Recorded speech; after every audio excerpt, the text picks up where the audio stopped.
ఏ కదేమో ఇప్పుడు. Good morning నానా. చాలు కిలా దీని మూతి మూతి ఇట్లా తాగుతుంది కావచ్చురా ఇది. అంతే మరి ఇట్లా తాగుతుంది.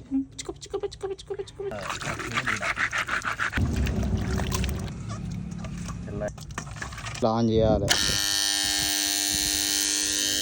ఏంద్రా ఇది పటపట సౌండ్ వస్తుంది ఇరుగా. ఈ వర్షాలు కొట్టాయి, ఇక వర్షాలు మొత్తానికే కొట్టాయి. ఎండ కొడుతుంది చూసినా, సేమ్ సమ్మర్లో కొట్టినట్టే కొడుతుంది. వ్యవసాయం కష్టం ఈసారి చేసే వాళ్ళందరికీ.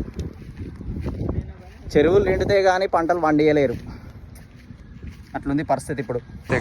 పొక్క చూడు, పిల్ల రాదు పొక్కలు చూడు ఘోరంగా ఉన్నాయి. పొక్కలు పక్కన ఏ నాయకుడు వర్షం పడుతుంది చూడాలి. పడుతుంది లారీ ఆడికి రోడ్డు పోయాలి. ఏ కదేమో ఇప్పుడు. ఏ ఊపింది అది అది మరి ఉత్తనేనా. హాయ్